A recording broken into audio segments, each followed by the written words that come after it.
Hello दोस्तों, आपका अपने YouTube channel study for success 4.0 में स्वागत है। मैं विकास आपका अपने YouTube चैनल पर स्वागत करता हूं दोस्तों। और दोस्तों, जैसा कि आप सभी को पता ही है, हमने आपके एसएससी जीडी के लिए यहां पर हिंदी के टॉप 20 क्वेश्चनों का जो है प्रैक्टिस सेट शुरू कर रखा है दोस्तों। और इस सेट के माध्यम से हम एसएससी जीडी में जितने भी प्रीवियस ईयर क्वेश्चन पूछे गए हैं दोस्तों, उन सभी को डिस्कस करते हैं और उनसे बनने वाले जितने भी इंपॉर्टेंट सवाल होते हैं उन सभी को हम साइड में नोट करते चलते हैं दोस्तों।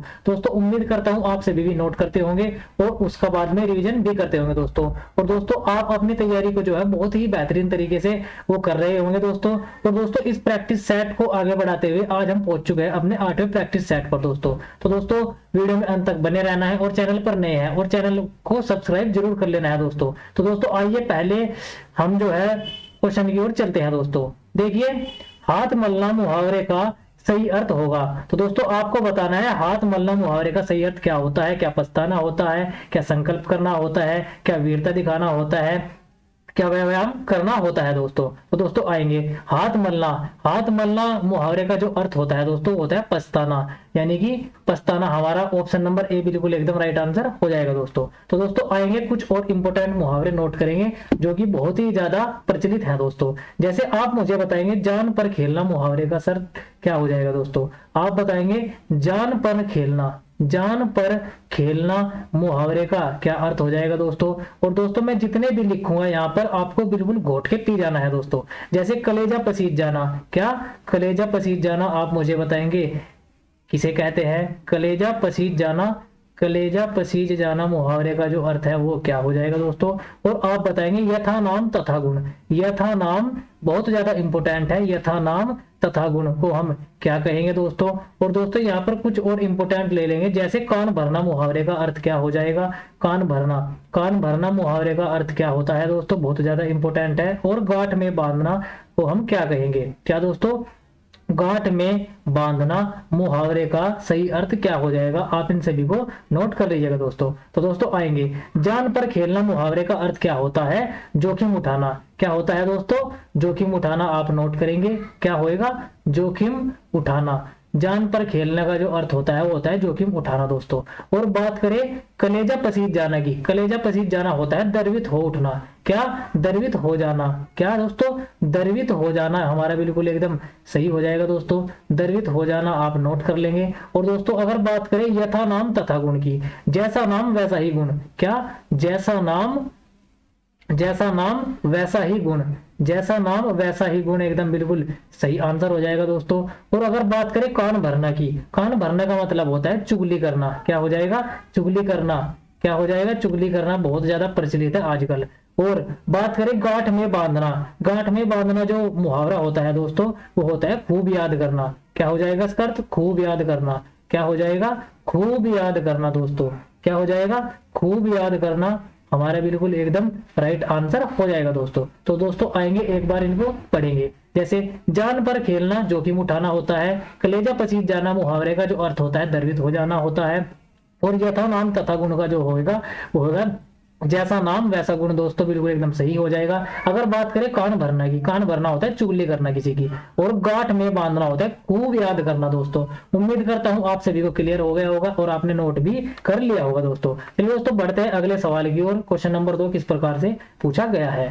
दिए गए वाक्य में रेखांकित अंश को प्रतिस्थापित करने के लिए उपयुक्त विकल्प का चयन करें। दोस्तों, आपको बताना है मैं आम खाया गया। आपको बताना है मैं की जगह हम क्या प्रतिस्थापित कर सकते हैं। क्या मुझे कर सकते हैं, क्या मुझसे कर सकते हैं, या मेरे को कर सकते हैं, या किसी बदलाव की जरूरत नहीं है। दोस्तों, आएंगे मैं की जगह हम जो प्रतिस्थापित कर सकते हैं वो कर सकते हैं दोस्तों मुझसे। ऑप्शन नंबर सी जो है वो हमारा बिल्कुल एकदम राइट आंसर हो जाएगा दोस्तों। देखेंगे मुझसे आम खाया गया, दोस्तों हमारा बिल्कुल ऑप्शन नंबर सी जो है बिल्कुल करेक्ट हो जाएगा दोस्तों। आएंगे दोस्तों अगले सवाल की ओर बढ़ते हैं। अगला सवाल जो है क्वेश्चन नंबर 3 किस प्रकार से पूछा गया है दोस्तों, देखेंगे व्यथा का समानार्थी क्या होगा। दोस्तों, आपको बताना है व्यथा का पर्यायवाची क्या हो जाएगा। क्या वियोग हो जाएगा, क्या चिंता हो जाएगा, क्या दुख हो जाएगा, क्या सुख हो जाएगा दोस्तों।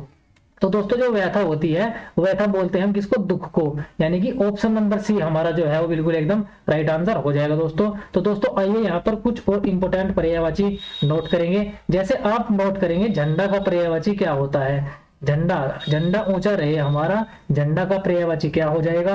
आप मुझे बताएंगे झूठ। झूठ का पर्यायवाची क्या हो जाएगा दोस्तों, और आप नोट करेंगे टेढ़ा, क्या करेंगे, टेढ़ा का पर्यायवाची क्या हो जाएगा दोस्तों, आप नोट करेंगे। और आप मुझे बताएंगे ठग, जैसे दुकानदार ठग लेता है ना किसी को, ठग का पर्यायवाची क्या हो जाएगा दोस्तों। तो दोस्तों आएंगे, अगर बात करें झंडा की, झंडा को हम क्या कह सकते हैं, पटाखा कह सकते हैं, नोट करेंगे, इंपोर्टेंट है, पटाखा बहुत ज्यादा इंपोर्टेंट है। और क्या कह सकते हैं, जैसे आप सभी को पता है झंडे को हम बोलते हैं ध्वज, क्या बोलते हैं, ध्वज, नोट करेंगे। और एक और कह सकते हैं केतु, क्या कह सकते हैं, केतु कह सकते हैं। और हम कह सकते हैं निशान, सिंबल, यानी कि निशान भी हम इसी को कह सकते हैं दोस्तों। और दोस्तों अगर बात करें झूठ की, झूठ क्या होता है, झूठ होता है मिथ्या, क्या कहेंगे, मिथ्या कहेंगे झूठ को।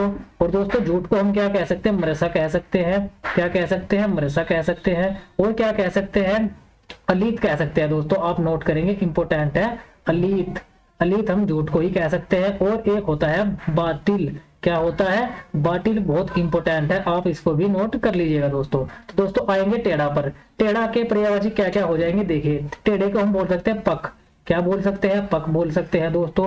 और हम बोल सकते हैं कुटिल, क्या बोल सकते हैं, कुटिल भी होता है, टेढ़ा ही होता है दोस्तों।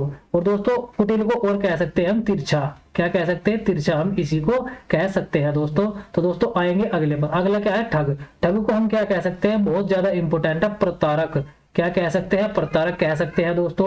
और हम क्या कहेंगे, वचक कह सकते हैं, क्या कह सकते हैं, वचक कह सकते हैं। और आप और नोट करेंगे फरेबी, क्या, फरेबी हम ठग को ही कह सकते हैं। और हम कह सकते हैं छलिया, क्या कह सकते हैं, छलिया भी हम जो है ठग को ही कह सकते हैं दोस्तों। तो दोस्तों आएंगे, एक बार आंखें बंद करके पढ़ेंगे, जैसे झंडा को हम पटाखा, ध्वज, केतु और निशान कह सकते हैं। और झूठ को हम मिथ्या, मरसा और अलित और बालित कह सकते हैं दोस्तों। और बात करें टेढ़ा की, टेढ़ा क्या होता है, पक, कुटिल और तिरछा होता है। और बात करें ठग की, ठग प्रतारक, वचक और फरेबी और छलिया होता है दोस्तों। तो दोस्तों उम्मीद करता हूं आप सभी ने नोट कर लिया होगा दोस्तों। और दोस्तों बढ़ते हैं अगले सवाल की, और अगला सवाल जो है वो किस प्रकार से पूछा गया है, क्वेश्चन नंबर 4, छठी का दूध याद आना मुहावरे का सही अर्थ क्या होगा। तो दोस्तों क्या अतीत याद आना हो जाएगा, या संकट के समय पिछले दुख की याद आना हो जाएगा, या संकट के समय पिछले सुख की याद आना, तो दोस्तों या अत्यंत सुख होना हो जाएगा।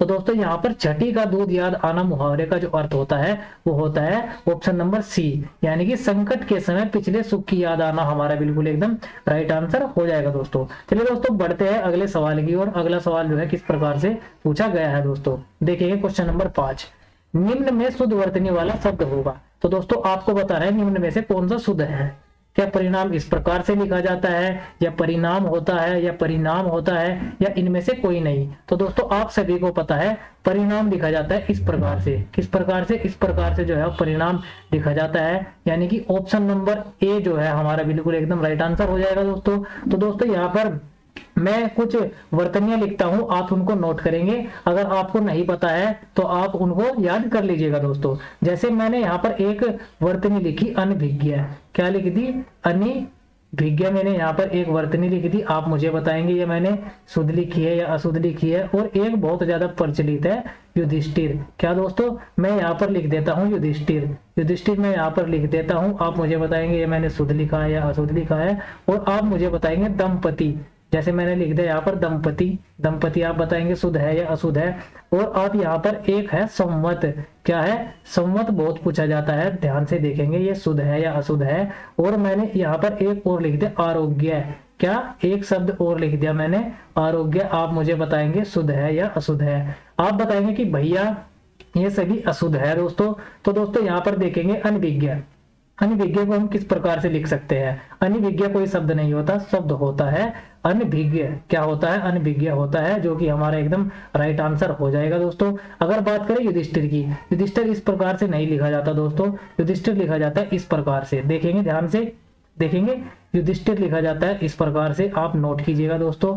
और दोस्तों बात करें दंपति, दंपति नहीं होता, शब्द होता है दंपति, क्या होता है, दंपति होता है। और बात करें संवत की, संवत में बोलेंगे कि भैया ये भी गलत है, संवत में यहाँ पर हलंत आता है दोस्तों, देखेंगे यहाँ पर तय में आप हलंत लगा दीजिएगा, बाकी बिंदी ऐसे ही लगा देंगे। अगर बात करें आरोग्य की, आरोग्य इस प्रकार से नहीं लिखा जाता, आरोग्य होता है इस प्रकार से, आरोग्य शब्द होता है आरोग्य। तो दोस्तों उम्मीद करता हूं आप सभी को क्लियर हो गया होगा दोस्तों, और आपने नोट भी कर लिया होगा दोस्तों। तो दोस्तों आएंगे क्वेश्चन नंबर 6 जो है वो किस प्रकार से पूछा गया है, हमारी राजभाषा है, उचित शब्द चुनिए। तो आपको बताना है क्या मराठी हमारी राजभाषा है, क्या हिंदी है, या गुजराती है, या संस्कृत है। तो आप सभी को पता है हिंदी हमारी जो है वो राजभाषा है, ना कि राष्ट्रभाषा है दोस्तों। तो दोस्तों आप मुझे बताएंगे जो ये हिंदी को राजभाषा है, राजभाषा के रूप में कब अपनाया गया, कब अपनाया गया इसको राजभाषा के रूप में। आप इस सवाल का जवाब जो है मुझे कमेंट बॉक्स में बताइएगा दोस्तों। कब बताना है आपको, कमेंट बॉक्स में बताना है वीडियो के एंड में दोस्तों। तो दोस्तों आएंगे अगले सवाल पर। अगला सवाल जो है किस प्रकार से पूछा गया है दोस्तों, क्वेश्चन नंबर 7। दिए गए वाक्य के किस भाग में त्रुटि है। तो आपको बताना है इस वाक्य के किस भाग में त्रुटि है। मालिक मजदूरों का शोषण करते हैं, क्या करते हैं में त्रुटि है, या मजदूरों का, या मालिक, या शोषण। तो दोस्तों आप सभी को पता है शोषण इस प्रकार से नहीं लिखा जाता, ये जो वर्तनी लिखी हुई है वो अशुद्ध है। शोषण लिखा जाता है इस प्रकार से। किस प्रकार से शोषण लिखा जाता है, इस प्रकार से आपको पता ही होगा दोस्तों। तो दोस्तों किस भाग में त्रुटि होगी, शोषण में, यानी कि ऑप्शन नंबर डी जो है वो हमारा बिल्कुल एकदम राइट आंसर हो जाता है दोस्तों। तो दोस्तों आएंगे अगले सवाल की और। अगला सवाल जो है वो किस प्रकार से पूछा गया है दोस्तों, देखेंगे। क्वेश्चन नंबर 8, किसी और स्थान पर वाक्यांश के लिए एक शब्द होगा, क्या यत्र कहेंगे, या तत्र कहेंगे, या सर्वत्र कहेंगे, या अन्यत्र कहेंगे। तो दोस्तों देखेंगे किसी और स्थान पर, उसको हम कहते हैं अन्यत्र, यानी कि ऑप्शन नंबर डी जो है हमारा बिल्कुल एकदम राइट आंसर हो जाएगा दोस्तों। तो दोस्तों आएंगे अगले सवाल की ओर। अगला सवाल जो है किस प्रकार से जो है वो पूछा गया है, क्वेश्चन नंबर 9 जो है वो देखेंगे हम।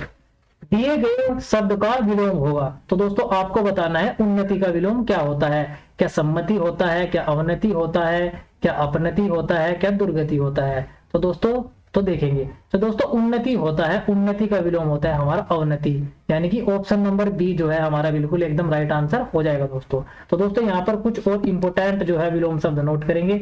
जैसे जैसे मैं आपसे पूछ लूं स्थावर का विलोम क्या होता है, क्या आप बताएंगे स्थावर का विलोम क्या हो जाएगा दोस्तों। बहुत ज्यादा इंपॉर्टेंट है और आप सभी को पता भी होगा।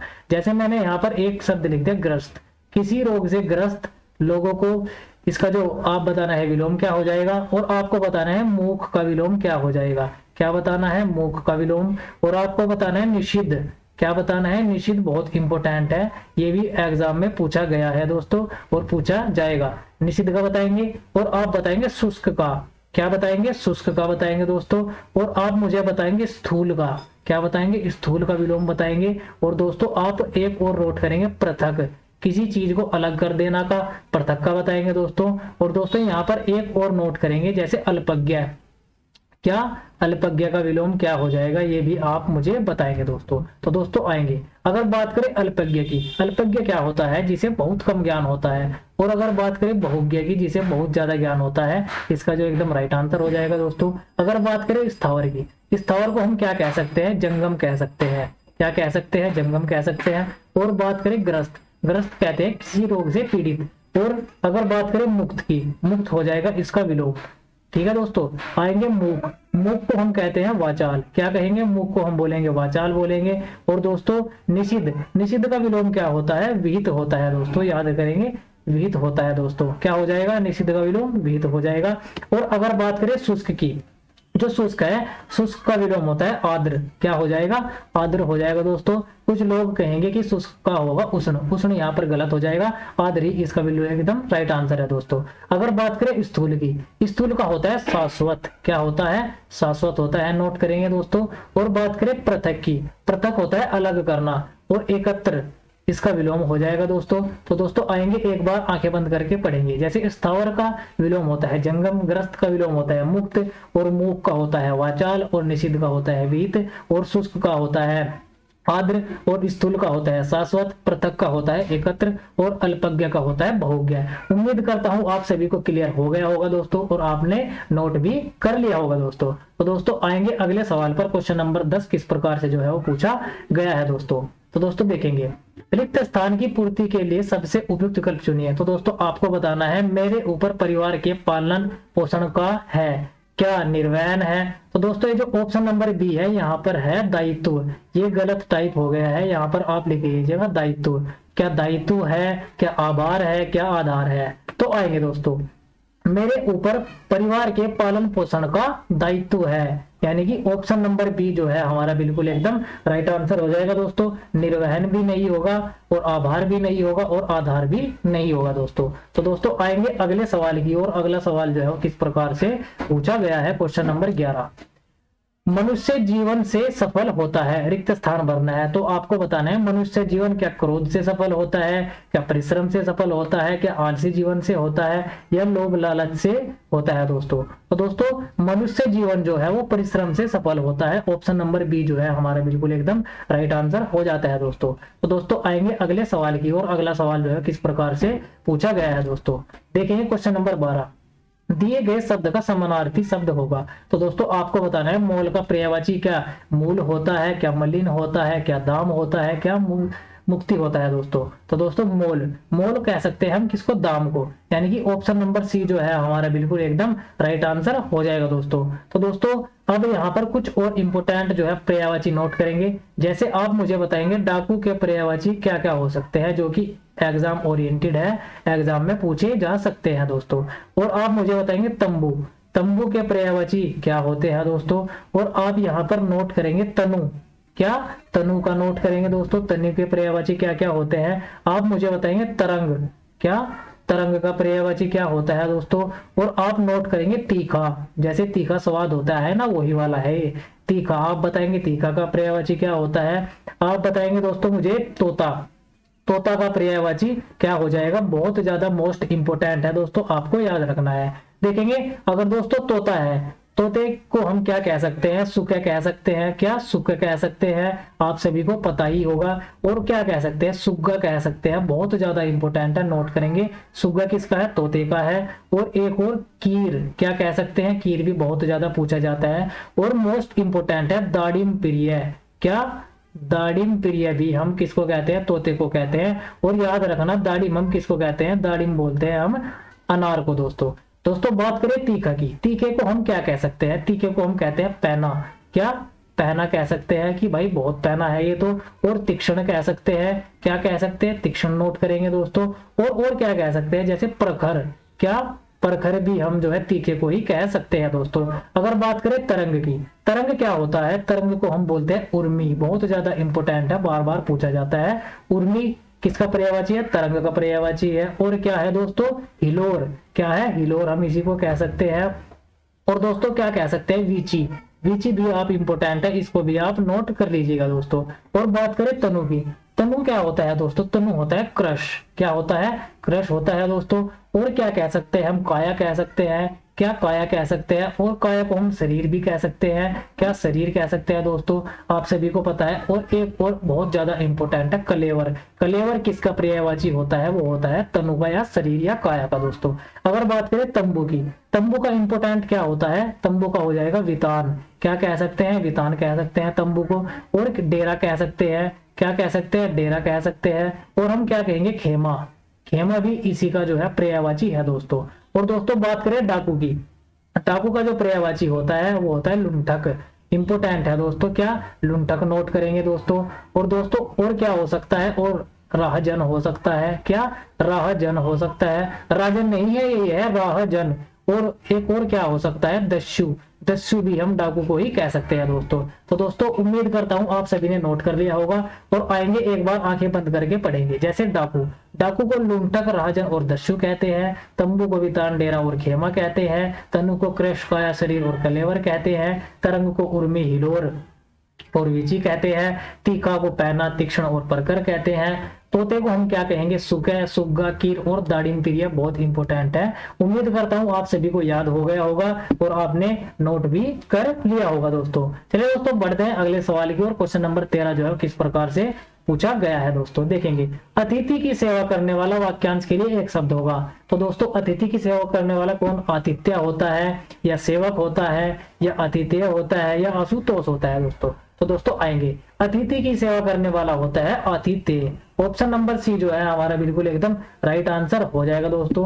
तो दोस्तों आप मुझे बताएंगे उत्तर दिशा, उत्तर दिशा को हम क्या कह सकते हैं, क्या बताएंगे, उत्तर दिशा के वाक्यांश के लिए एक शब्द मुझे बताएंगे। और यहाँ पर कुछ और इंपोर्टेंट लेते हैं, जैसे अपनी पत्नी से उत्पन्न पुत्र को हम क्या कहेंगे, अपनी पत्नी से उत्पन्न, अपनी पत्नी से उत्पन्न पुत्र को हम क्या कह सकते हैं दोस्तों।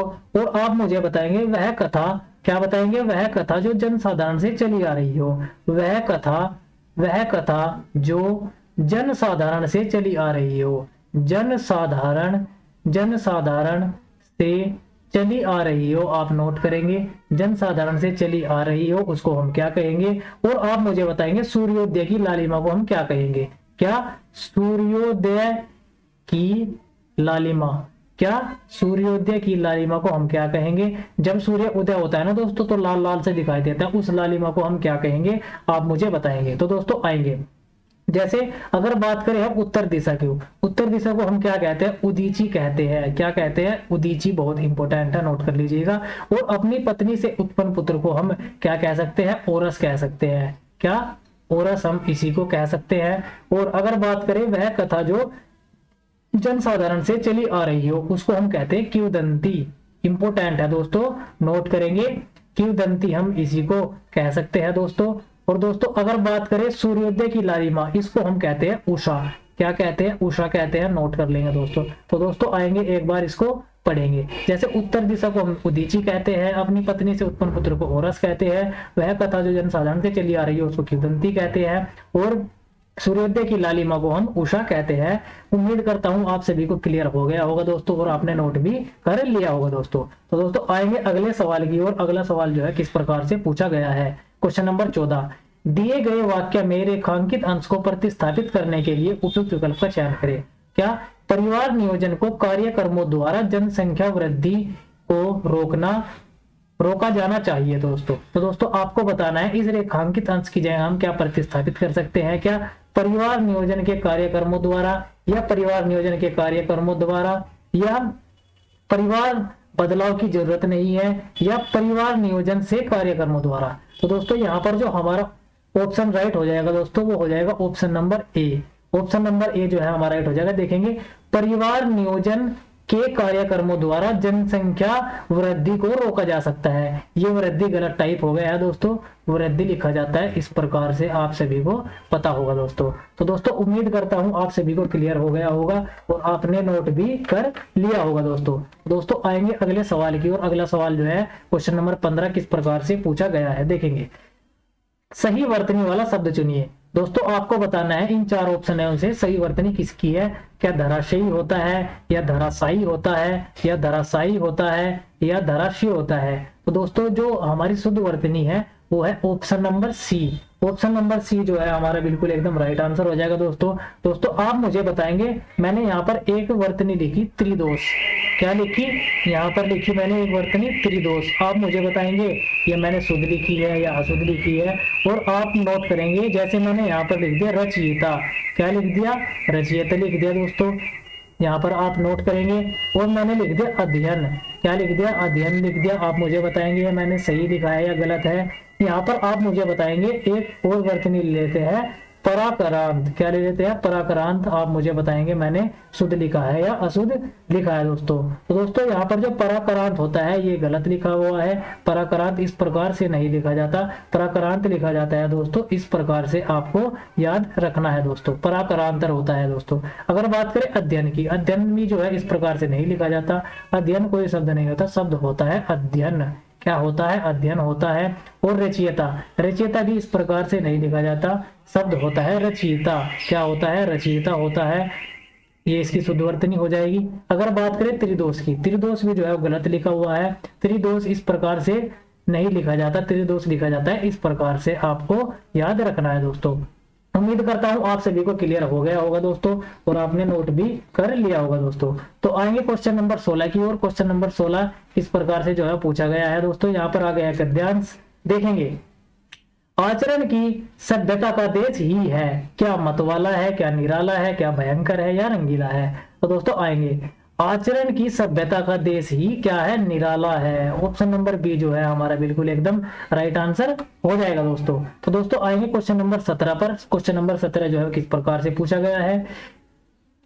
उसमें न शारीरिक झगड़े हैं, न मानसिक, न आध्यात्मिक, न उसमें कोई विद्रोह है और न जंग का है। क्या है? चित्कार है, नामो निशान है, या लक्षण है, या संकेत है। तो दोस्तों क्वेश्चन नंबर 17 का जो है ऑप्शन नंबर बी हमारा एकदम राइट आंसर हो जाएगा दोस्तों। यहाँ पर आ जाएगा नामो निशान, उसमें न कोई विद्रोह है, ना कोई जंग का नामो निशान है।